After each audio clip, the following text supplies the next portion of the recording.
I was told my newborn son, my first and only child, had died just moments after birth. For 25 years, I carried a grief so deep it reshaped my entire world. Then, at my nephew's wedding, I saw it, a tiny, distinctively shaped birthmark on his jawline, the exact same one his father, my late husband, had. In that instant, a quarter-century of quiet, gnawing suspicion roared to life.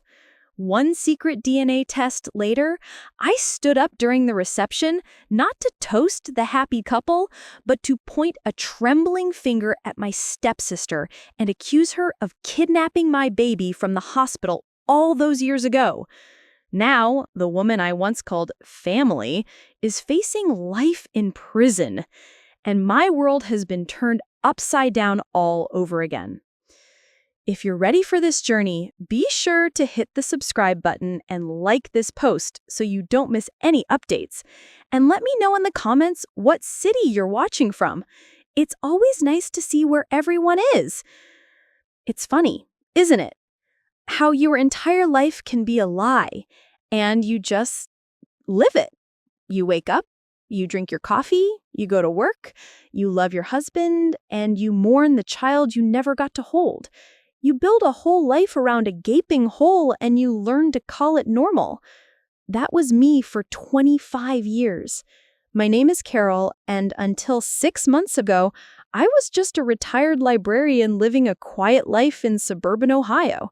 Now, I'm the woman who blew up her family with a truth bomb at a wedding. And let me tell you, I don't regret a single second of it. To understand how we got to that wedding reception, with me standing there like a fury from a Greek tragedy, you have to understand the beginning. You have to know about David, and you have to know about Linda. David was the love of my life. That sounds like a cliché, I know, something you'd read in a dusty romance novel. But it was the God's honest truth. We met in college, a classic campus romance. He was studying to be an architect. All passion and big ideas, sketching buildings on napkins in the diner. I was an English lit major, nose deep in Austen and the Bronte sisters. He had this infectious laugh and a way of looking at me that made me feel like I was the only person in the world. And he had this birthmark, a tiny little thing shaped almost like a comma right on the edge of his jawline. I used to trace it with my finger when he'd fall asleep reading next to me. My stepsister, Linda, was, well, Linda. My dad married her mother when I was 10 and she was 8. We were never close, not really. It was like we were two different species forced into the same habitat. I was quiet, a bookworm. Linda was a peacock. She craved attention, the spotlight, the center of every room.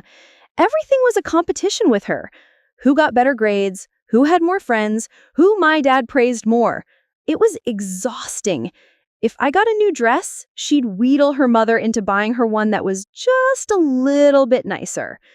If I made the honor roll, she'd throw a fit until my dad took her out for a special dinner to celebrate her, well, her whatever. She had a knack for making my achievements feel like personal insults to her. When I brought David home to meet the family, I saw a flicker of that old rivalry in her eyes. David was handsome, smart, and utterly devoted to me. He was, in Linda's world, a prize. She tried to flirt with him, of course, laid it on sick with her sugary smiles and batting eyelashes. David, bless his heart, was completely oblivious. He'd just give her a polite, confused smile and turn his attention right back to me. It drove her nuts. I think that's when her resentment toward me curdled into something uglier. David and I got married right after graduation.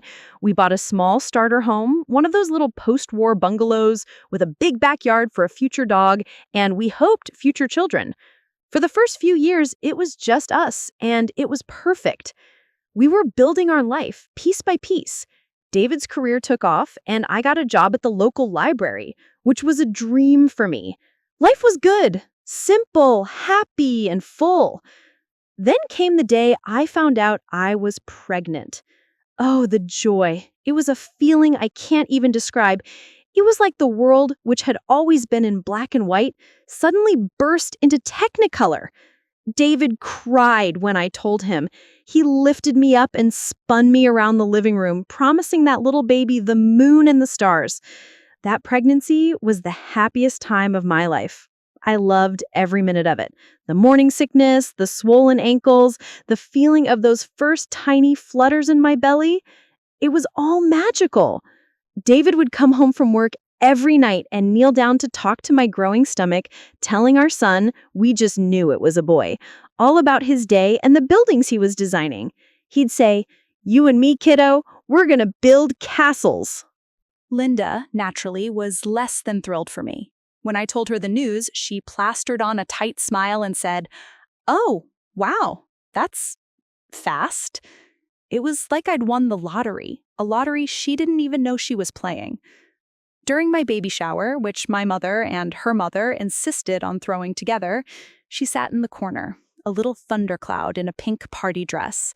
While I was opening onesies and tiny little booties, she made snide remarks about sleepless nights and how much my body would change. My mom shushed her a few times, but that's all anyone ever did with Linda. They managed her, they placated her, but they never truly held her accountable for her venom. Looking back, I see now that was a mistake we would all pay for dearly. She was barren, you see. She and her husband at the time, a perfectly nice but terribly boring man named Gary, had been trying for years with no luck. The doctors couldn't give them a clear reason, just that it wasn't happening. My pregnancy wasn't just a joy she couldn't share, it was a victory I was having over her. That's how her mind worked. The day my son was born was supposed to be the best day of my life. It started out that way. My water broke on a bright, sunny Tuesday in May. David rushed me to the hospital, a nervous, excited mess. The labor was long and hard, as they often are, but I didn't care. Every contraction brought me closer to meeting my baby. Linda was there, she'd insisted. She appointed herself the family liaison, flitting between the waiting room and my delivery room, giving updates. In hindsight, it was all so strange. She kept telling the nurses how she was just so nervous for me, making it all about her anxiety. She asked them a million questions about procedures, about the nursery, about shift changes. At the time, I was too wrapped up in labor to pay it much mind. I just thought it was typical attention-seeking Linda. Now, I see it for what it was. Reconnaissance. He was going to get exactly what he deserved, and I had a front row seat. Don't go anywhere. Finally, after 14 hours of labor, my son was born. I remember the doctor saying, "He's here! You have a beautiful baby boy!" I heard him cry, a strong, healthy wail. I saw a flash of dark hair. They were taking him to be cleaned and weighed. David was by my side, weeping with joy, kissing my forehead. "You did it, honey. He's perfect."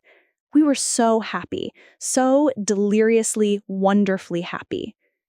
Those were the last perfect moments of my life for a very, very long time. A nurse, a tired-looking woman I hadn't seen before, came in a few minutes later. Her face was grim. She said there were some complications. He was having trouble breathing. They were taking him to the neonatal intensive care unit. Panic, cold and sharp, cut through my exhaustion. David squeezed my hand, his knuckles white. "He'll be okay, right?" he asked, his voice shaking. The nurse gave a non-committal murmur and left. Linda swooped in then, all false sympathy and drama. "Oh, Carl, you poor thing. I just can't imagine." She said she'd go check, that she would get to the bottom of it. She scurried out, leaving me and David to stare at each other in terror. Hours crawled by. No one would tell us anything definitive. Every time we'd ask for an update, we were met with vague answers and sympathetic but firm deflections. "The doctor will be with you shortly." The doctor who finally came to see us was not the kind older man who had delivered my baby. He was a younger man with a somber face and exhausted eyes. He sat down on the edge of my bed and delivered the blow. There was an undetected congenital heart defect, he said. It was severe. They had done everything they could, but my son hadn't made it. The world just stopped. The words didn't make sense. I'd heard him cry. He was perfect. David was arguing, his voice cracking. No, that's not possible. We just saw him. He was fine. But the doctor just kept repeating the same clinical, empty phrases. Profound cardiac anomaly. Incompatible with life. I'm so terribly sorry. They asked if we wanted to see him, to hold him. I felt numb, like I was floating outside my own body. They brought in a tiny blanket-wrapped bundle. He was so still. I couldn't bring myself to unwrap the blanket. His little face looked peaceful, but it also looked wrong. Waxy. Unfamiliar. I know that sounds like a strange thing to say, but in the fog of my grief, that one thought cut through. This doesn't look like my baby. David was completely broken. He just sobbed, his head in my lap. I held the tiny cold body, but I felt nothing. It was like I was holding a doll, a prop in a terrible play. Linda was the one who handled everything. She spoke to the hospital staff, she filled out the paperwork, she arranged for the cremation. She kept saying, "Don't you worry about a thing. I'll take care of it. You two just need to grieve." We were so shattered, we let her. We were in shock, incapable of making a single decision. She was a whirlwind of competent, take-charge energy. She was our savior in our darkest hour. Or so we thought. She was actually the architect of it. She isolated us, managed the flow of information, and made sure we never got a chance to ask the right questions. She took my baby. And then she took care of the evidence. A few weeks after we came home from the hospital to a silent house and an empty nursery, Linda made an announcement. She sat everyone down in my father's living room, a space still thick with our family's grief. She was holding her new husband's hand, Gary was long gone by then, and she had a beatific smile on her face. She was pregnant. "It's a miracle!" Her mother shrieked with joy. Everyone started congratulating her, thrilled to have some good news to celebrate, a light after so much darkness. My own heart felt like a lead weight in my chest. David and I just sat there, hollowed out. A miracle. While my son was dead, she gets a miracle? She said she was only about 8 weeks along, that she'd just found out. It was all a bit of a whirlwind, she giggled, patting a perfectly flat stomach. Looking back, the timeline was impossibly tight. For her to have conceived and discovered it so quickly right after my tragedy was convenient. But who questions a miracle? Who dares to look at a grieving sister and say, "Your joy feels suspicious"? I didn't. I just swallowed my bitterness and tried to be happy for her. I tried. But that little seed of wrongness that had been planted in the hospital, the baby's waxy face, Linda's strange omnipresence, began to sprout a tiny, poisonous root. 7.5 months later, she gave birth to a premature but perfectly healthy baby boy. They named him Matthew. And for the next 25 years, I had to watch my son grow up, calling my stepsister Mom. The years that followed were a special kind of hell, the quiet, suburban kind. On the surface, we were a family. We had Thanksgiving dinners, Christmas mornings, and 4th of July barbecues. And at the center of every gathering was Matthew, growing from a baby into a bright, funny, wonderful little boy. My son. And every time I looked at him, it was a physical blow. It wasn't his fault, bless his heart. It was a strange mix of profound love and searing pain. I'd watch him tear open a Christmas present with a wild grin that was pure David, and my heart would both soar and break in the exact same instant. David felt it too. I know he did. But for men of his generation, you didn't talk about things like that. You pushed it down, you worked harder, you put on a brave face. My suspicions were like a ghost in our house. I'd try to bring it up gently at first. Don't you think it's strange, honey, how much Matthew looks like your side of the family? I'd say, trying to sound casual as we drove home from a family dinner. He'd reply with his hands tight on the steering wheel, but his jaw would be set and he wouldn't look at me. Once, when Matthew was about 5, he fell and scraped his knee at a family picnic. I was the closest one to him, and I instinctively scooped him up to comfort him. He was sobbing, his little face buried in my shoulder. For just a moment, he was mine. I was his mom, holding him, shushing him, telling him it would be okay. Then Linda came running over, her face a mask of frantic possession. "Give him to me," she snapped, yanking him out of my arms. "Carol, you're making it worse." She glared at me, a look of pure venom in her eyes. "He needs his mother." She cradled Matthew, who was now more confused than hurt, and shot me a triumphant look over his head. After that, she made a point of keeping him away from me. If I sat on one end of the couch, she'd steer Matthew to the other. If I offered him a cookie, she'd intercept with one of her own. She was building a wall, brick by brick, and I was the one she was walling out. David saw it all. That night, he broke. We were sitting in the dark in our living room, the silence between us as thick as molasses. "I can't do this anymore, Carol," he whispered, his voice hoarse. "I see him, and I see me. I see my father, and I look at Linda, and I feel this hatred. But what if we're wrong? What if we're just two grieving parents who've gone crazy, accusing her? It would destroy this family. It would destroy your father." He was right, of course. My father adored Linda, his prodigal daughter who had finally settled down, and he doted on his only grandson. An accusation like mine, with no proof other than a mother's gut healing and a few passing resemblances, would be seen as a cruel, hysterical lashing out from a woman consumed by grief and jealousy. I would be the villain. Linda, a mother protecting her miracle child, would be the victim.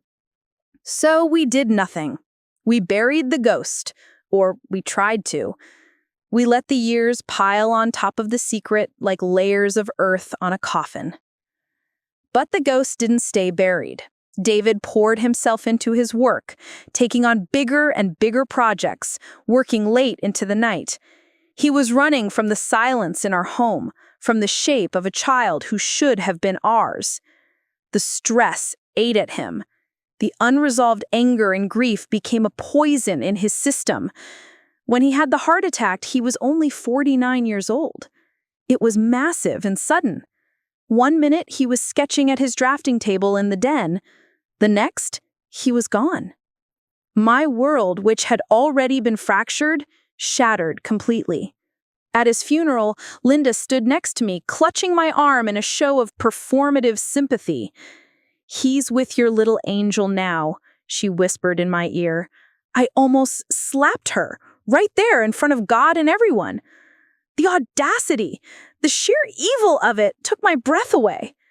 And a 16-year-old Matthew, looking like a younger, more handsome version of the man in the casket, came up to me and gave me a hug. "I'm so sorry, Aunt Carol," he'd said, his voice cracking. And I hugged my own son at his father's funeral and couldn't tell him who he really was. It was the cruelest moment of my life. I know this is hard to hear, but it's important. The truth was about to come out, and it would be glorious. After David died, something in me hardened. My grief was different this time. It wasn't the hollow, bewildered grief of losing a child. It was a cold, hard rage. Linda had not only stolen my son, she had stolen my husband. I had no doubt that the years of buried anguish had put David in that early grave. With David gone, I was no longer afraid of blowing up my life because the life he and I had built together was already gone. My fear was replaced by a quiet, patient resolve. My time would come. I would just have to wait for the right moment. The years passed. Matthew went off to college to study architecture, of all things. I swear, I thought Linda would have a stroke. She had pushed him toward business, accounting, anything but the one thing that tied him so explicitly to David. But he had the gift, the same passion David did. It was in his blood, of course. He'd send me emails sometimes, asking for my opinion on a design, saying his mom didn't get it. We developed a quiet, careful friendship over those emails and phone calls, a fragile connection that Linda couldn't monitor or intercept. It was a lifeline for me. Then, about a year ago, Matthew called me, his voice bubbling with excitement. He had met a woman, a wonderful woman named Emily. He was in love. 6 months later, he called again to tell me they were getting married. A wedding invitation arrived a week after that, thick cream-colored cardstock with gold lettering. Linda and Robert Smith cordially invite you to celebrate the marriage of their son, Matthew, to Emily Carter. Their son. The words on the page mocked me. This was it. This was the moment. A wedding is a public declaration. It's about family, lineage, and legacy. The idea of standing by and watching Linda play the proud mother of the groom, accepting congratulations on the wonderful man my son had become, the man David and I should have raised, I couldn't bear it. It would be the final lie, the one that cemented all the others. David deserved justice. My son deserved the truth. And I, damn it, deserved my name back. Not as the barren, grieving aunt, but as his mother. My librarian skills kicked in. For years, I had helped people find information. Now I was going to find my own. I went online, into the murky corners of private investigation websites and DNA testing forums. I learned that getting a discrete DNA sample was all I needed. You don't need a blood sample pulled by a doctor, a used water bottle, a toothbrush, a piece of chewing gum, a stray hair. Anything with saliva or cells would do, and you could send that sample along with your own to a lab that would test for parentage. I had my own DNA, obviously. Now I just needed Matthew's. A wedding reception, I realized, would be a chaotic, target-rich environment. People would be eating, drinking, talking, leaving glasses and napkins everywhere. It was the perfect opportunity. I ordered a paternity test kit from a highly rated online lab. It arrived in a plain brown box a few days later. It felt like I was holding a bomb. The instructions were simple. 2 sets of cheek swabs labeled alleged father's sample, I winced at that, and child sample. I took a deep breath, relabeled the alleged father's sample mailer to grandmother's sample, because they test for that too, and swabbed my own cheek. Then I carefully packed the other unused swab kit in my nice clutch purse, the one I had picked out to wear to the wedding. I was ready. Linda was in her element planning that wedding, a veritable general commanding an army of florists and caterers. She called me a few times with planning updates, which were really just opportunities for her to gloat. The calligraphy on the invitations is just exquisite, Carol. You'll love it. Or, we found the most wonderful photographer. It's so important to capture these memories, isn't it? Every word was a little twist of the knife. I just gritted my teeth and played the part of the supportive aunt. That sounds lovely, Linda. The week before the wedding, I met Emily, Matthew's fiancée, for lunch. She was a darling girl, smart, kind, with a warm smile that reached her eyes. She was a landscape architect, and she and Matthew were planning on starting their own design firm together. David would have loved her, I thought, the ache in my chest sharp and sudden. We chatted for over an hour, and she was so open and lovely. Near the end of our lunch, she looked at me with sincere, curious eyes. She said, "Matthew talks about you and his Uncle David all the time. He has a big photo of you two from your wedding on his desk. He said his dad was the greatest man he never got to meet." I almost started crying right there at the table. Matthew didn't call David uncle. He called him his dad. Linda may have raised him, but David's spirit, my husband's legacy, had reached our son anyway. That's when I knew, without a shadow of a doubt, that I was doing the right thing. He deserved to know the man he admired wasn't his uncle, he was his father. I was going to get exactly what he deserved, and I had a front row seat. Don't go anywhere. The day of the wedding arrived, bright and nauseatingly sunny. I put on my dress, a tasteful navy blue number, and looked at the reflection in the mirror. I looked like a woman in her 60s, getting ready to watch her nephew get married. I didn't look like an avenging angel. I didn't look like a woman about to detonate a 25-year-old lie and shatter my family into a million pieces. But that's who I was. My hands were perfectly steady as I put my earrings in. My heart was calm. For the first time in 25 years, I wasn't just surviving. I was fighting back. I walked into that church, found my seat in the second pew reserved for close family, and I waited. When the organ music swelled and Matthew walked to the altar, looking so handsome and so much like David it stole my breath, I gave him a small, reassuring smile. When Linda, swathed in an obnoxious amount of beaded champagne lace, glided down the aisle on the arm of her latest husband, she shot me a smug, pitying look. The poor, lonely sister-in-law, all alone at the family wedding. She had no idea. She thought she was watching the culmination of her grand victory. She had no clue she was walking into her own public execution. The ceremony was beautiful. Matthew and Emily's vows were heartfelt and lovely. But I wasn't really listening. I was just looking at Matthew's jawline, where I could just barely see it from my seat. That little comma-shaped birthmark. My husband's birthmark. Soon, everyone would see it too. The reception was being held at a ridiculously grand country club, the kind of place with more columns than ancient Rome, and enough gold trim to make a pharaoh blush. It was pure Linda, ostentatious, loud, and desperate to impress.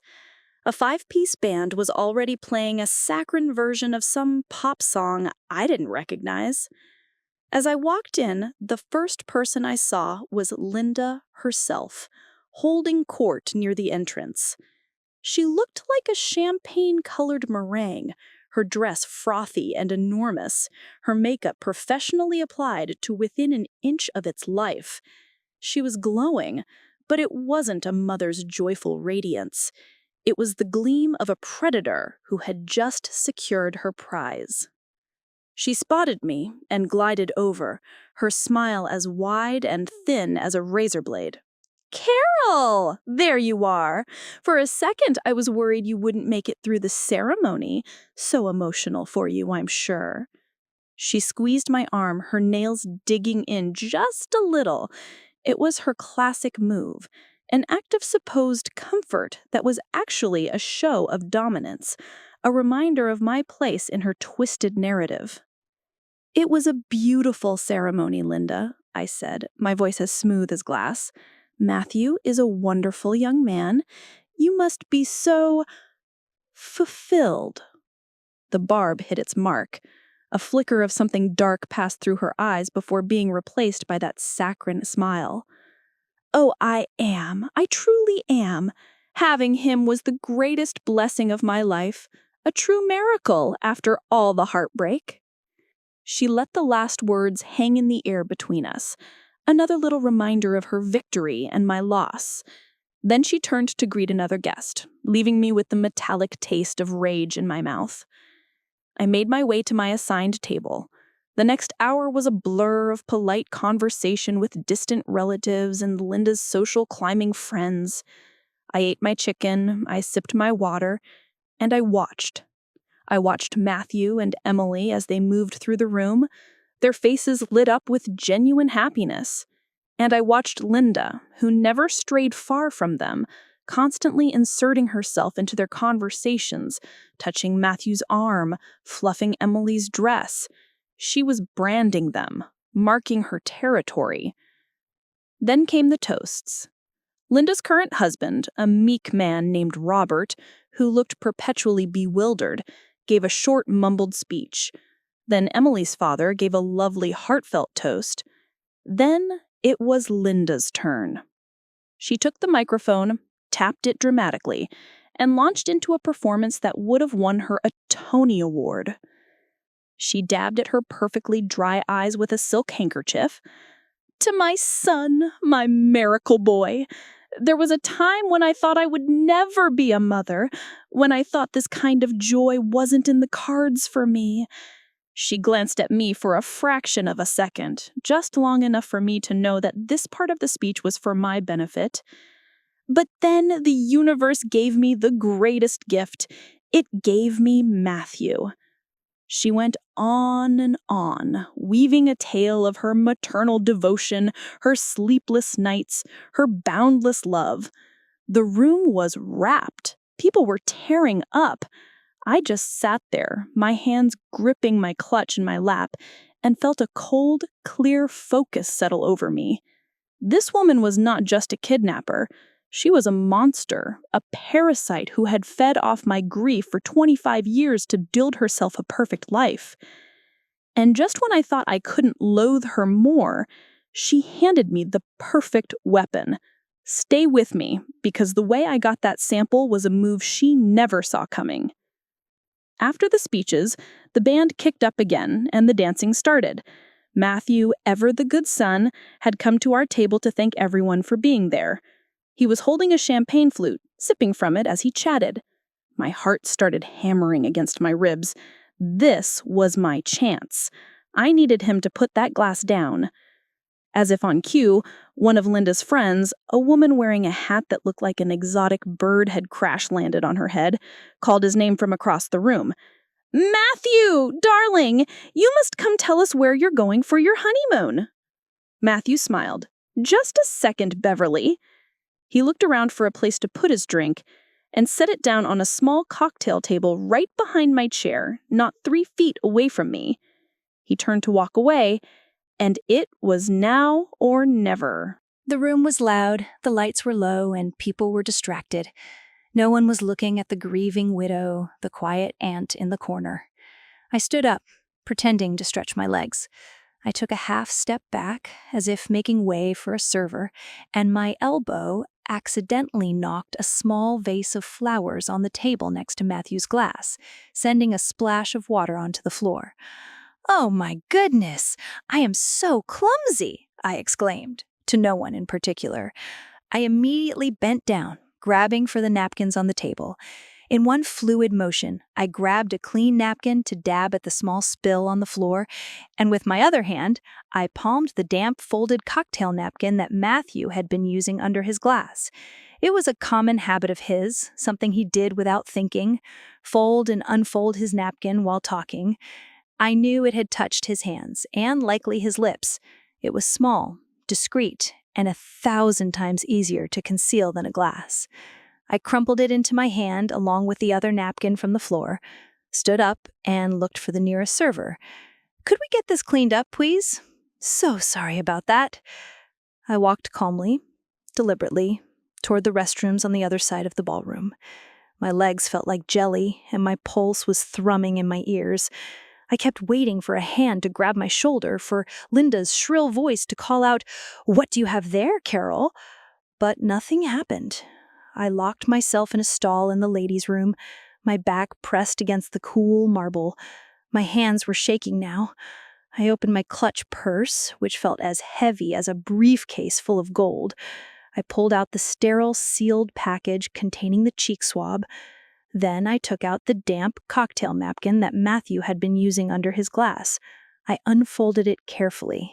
I could see the condensation marks from the glass, and I prayed it was enough. With surgical precision, I ran the cotton swab over the entire surface of the napkin, focusing on the creases where his fingers would have pressed. I did it twice, turning the swab, trying to collect as many cells as possible. I slipped the now precious swab into its cardboard sleeve, sealed the evidence envelope, and placed the whole kit back into my purse. I flushed the napkins down the toilet. Mission accomplished. I stayed in that bathroom for 10 minutes, just breathing, waiting for my heart to return to its normal rhythm. I looked at myself in the mirror. My face was pale, but my eyes were blazing. It was done. The first real step was taken. I left the reception not long after that. I found Matthew and Emily on the dance floor and gave them both a hug. "I'm so happy for you," I said to my son, my voice thick with all the things I couldn't say. "Your father would have been so, so proud." He squeezed my hand, his eyes shining. "That means the world to me, Aunt Carol." I found Linda, said I had a bit of a headache, and made my escape before she could start another performance. Driving home from that country club, the little box in my purse was a warm, heavy weight on the passenger seat beside me. It was everything. The next morning was a Monday. I didn't go to my usual post office. Instead, I drove 45 minutes to a different town, a place where no one would know me. I paid in cash to send the priority mail envelope to the DNA lab in Missouri. As I slid the package into the slot, I felt a tremor of fear. What if I was wrong? What if, after all this, I was just a crazy old woman, consumed by grief? What if I was about to destroy what was left of my family for nothing? The thought was so terrifying, it almost paralyzed me. But then I pictured Linda's smug face at that wedding, her voice dripping with fake sympathy as she talked about her miracle, and I knew I had to see this through. No matter the outcome, I had to know the truth. The wait was the purest form of torture. The lab's website said to expect results by email in 7 to 10 business days. Every single one of those days stretched for an eternity. I jumped every time my phone buzzed with an email notification. I cleaned my house from top to bottom. I alphabetized my spice rack. I reread all of Jane Austen. Anything to keep my mind from spiraling into the black hole of what if. On the 5th day, Linda called. "Carol, I was just calling to see how you were doing. I know the wedding must have stirred up a lot of old feelings for you." She cooed, her voice oozing with phony concern. "I'm fine, Linda," I said, keeping my voice level. "It was just such a perfect day," she went on, oblivious. "Matthew and Emily are in Italy now. He sent me the most beautiful pictures of the Amalfi Coast. He's so happy. You know, raising him was the hardest and best thing I ever did. I'm so glad he had a stable, loving home to grow up in." She was twisting the knife again, painting me as the unstable one, the broken one, whose home would have been one of sadness. She wanted to make sure I knew that in her version of history, she was the hero. She hadn't stolen my child, she had rescued him. She thought she had won. But she'd forgotten one thing. A librarian knows how to find the truth, no matter how deeply it's buried. And the results were about to land in my inbox. The email arrived on the 8th day. The subject line was chillingly mundane. "Your results are ready. Case number 7B3429-9. My hands trembled so badly I could barely control the mouse to click the link. I had to enter my case number and a password. It took me 3 tries. A web page loaded with a link to a downloadable PDF. I clicked it. The document was clinical, full of charts and genetic markers that meant nothing to me. But I didn't need to understand the science. I just scrolled down to the bottom, to the part labeled Analysis and Conclusion. My eyes scanned the text, and then they found the words.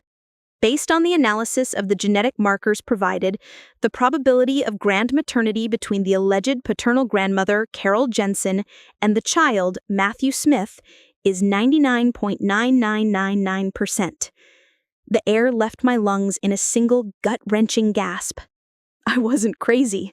It wasn't just grief. It was real. He was my son. My son.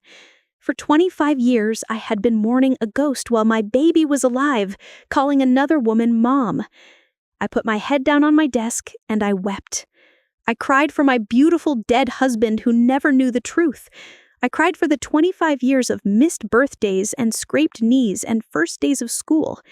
I cried for the little boy who grew up surrounded by lies. And then the tears stopped. A cold, quiet calm washed over me. The grief was still there, but it had a new companion now. Righteous, biblical fury.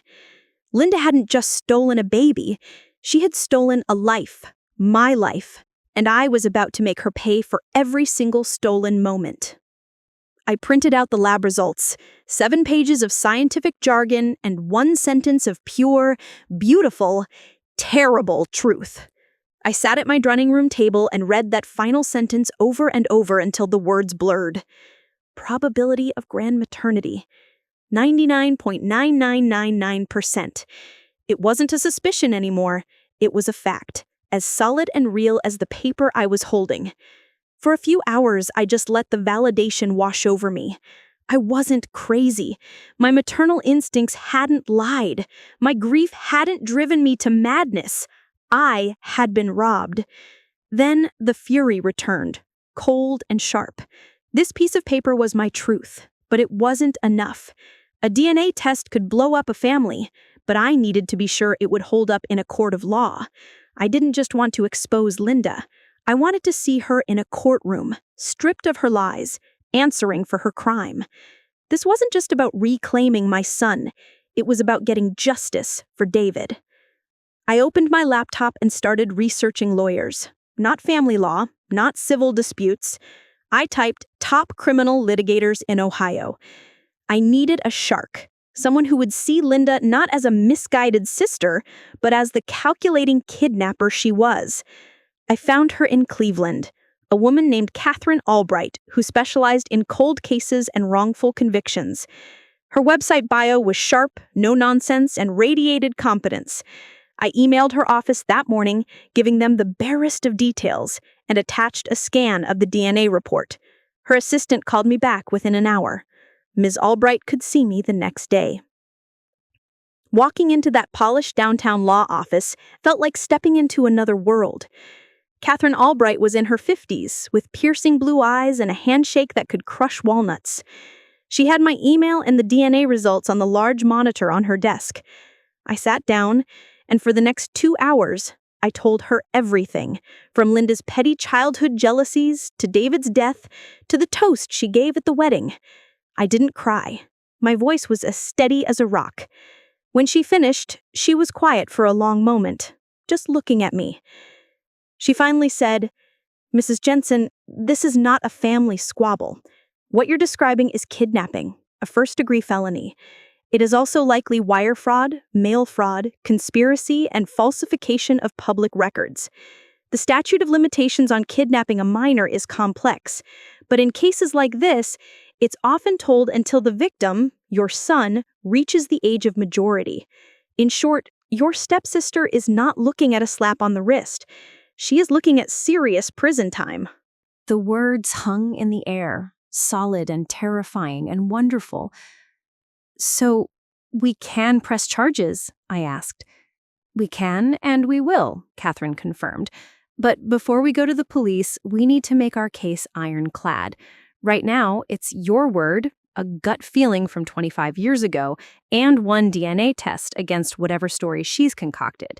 A good defense attorney will paint you as an unstable, grieving woman obsessed with her nephew.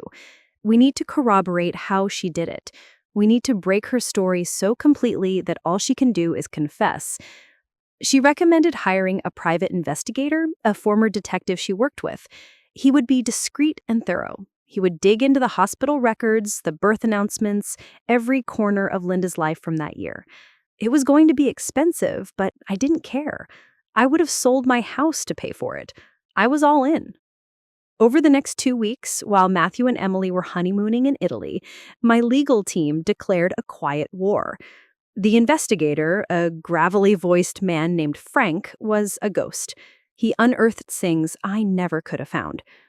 Linda had claimed Matthew was born 7 weeks premature at a small private hospital 2 counties away, a hospital that had conveniently closed down in the 90s. Frank managed to track down some of its records from a state archive. The records showed that Linda Smith had indeed been a patient, but she had been admitted for a minor gynecological procedure 3 months before Matthew's supposed due date. There was no record of her giving birth there at all.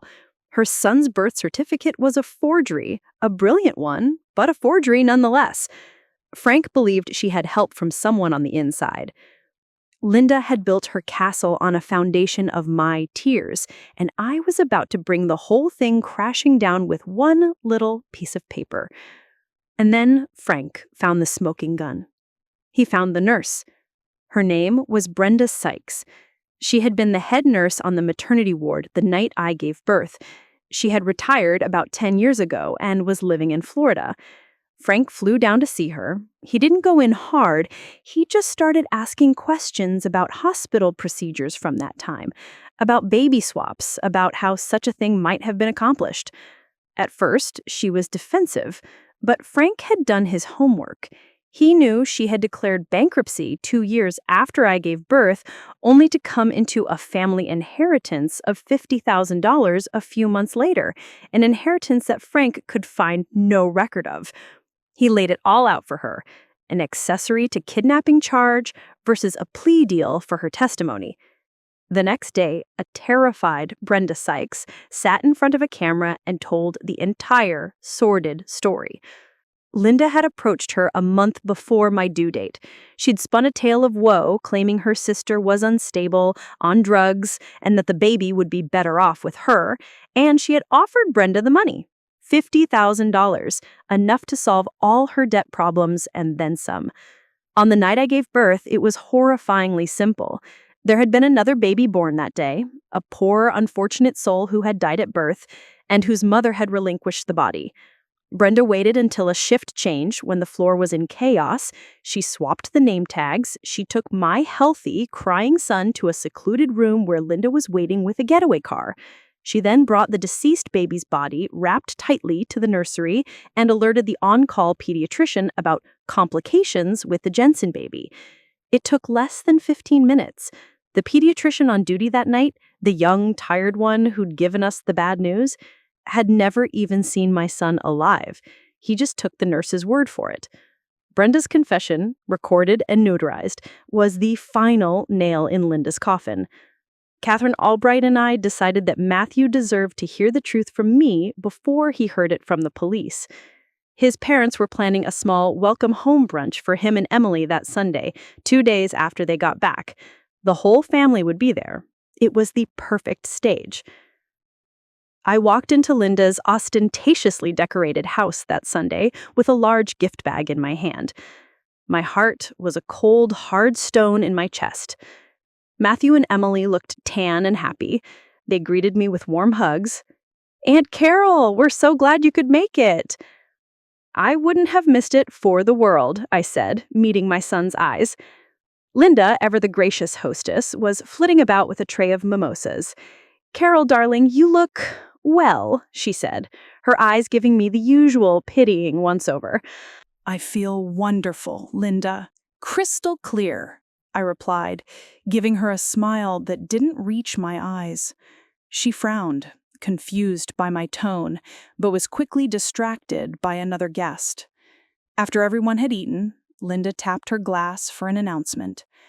"I just want to thank you all for coming to welcome our kids home," she beamed. "We are just so proud of the man our son has become and so thrilled to welcome Emily into our family."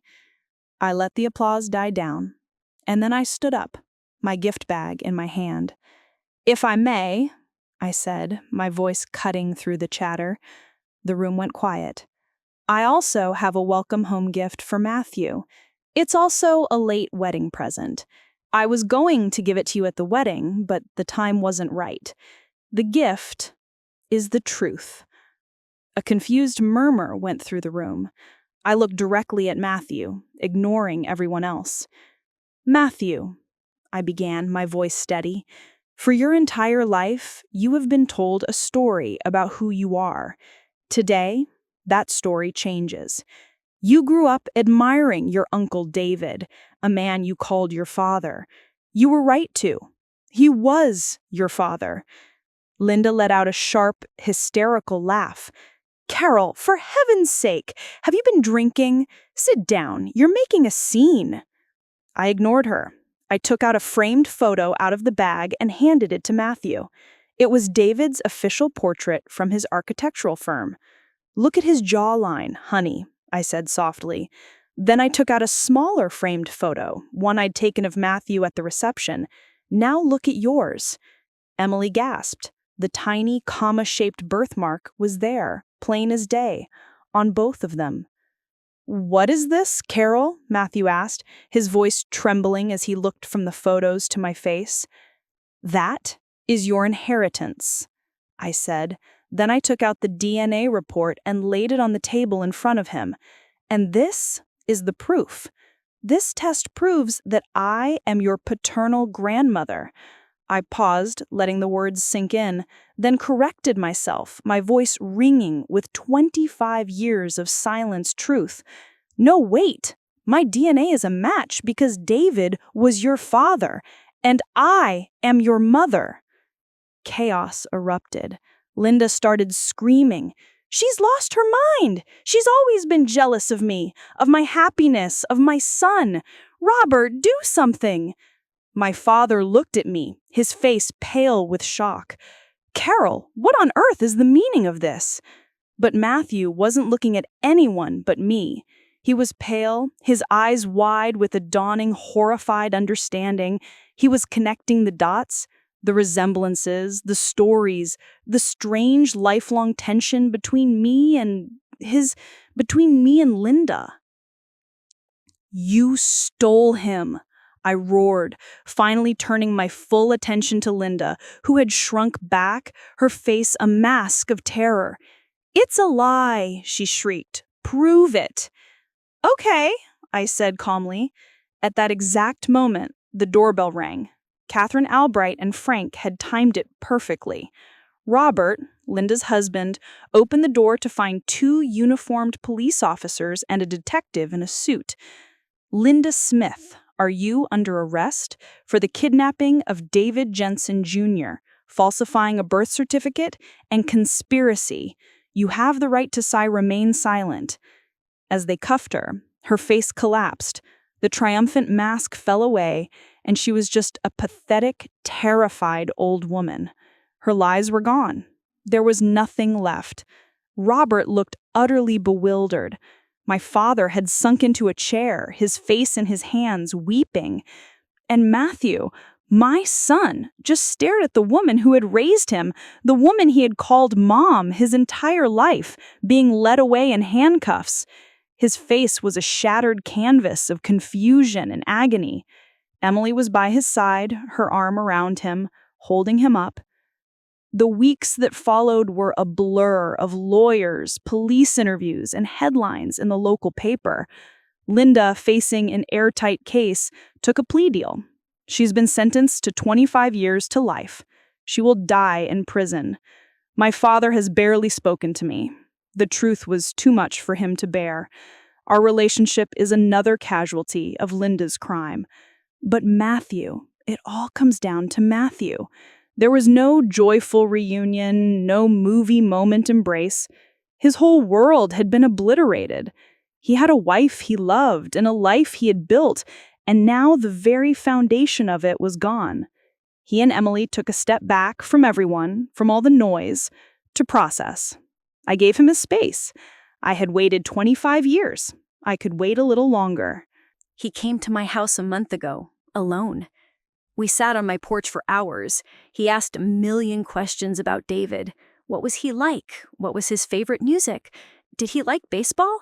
I answered every one, my heart aching with love for this incredible man my husband never got to meet. There were tears. There was anger. There was a profound, bottomless sadness for everything we had all lost. It wasn't a solution. It wasn't a neat and tidy ending. It was a beginning.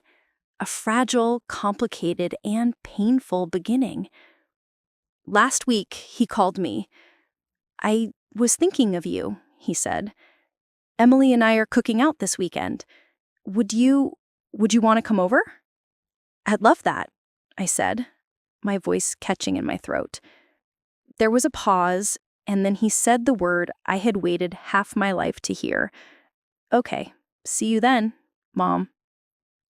The line went dead, and I just stood there in my quiet house, the sun streaming through the window, and I felt the gaping hole in my soul, the one I had lived with for a quarter of a century, finally begin to heal.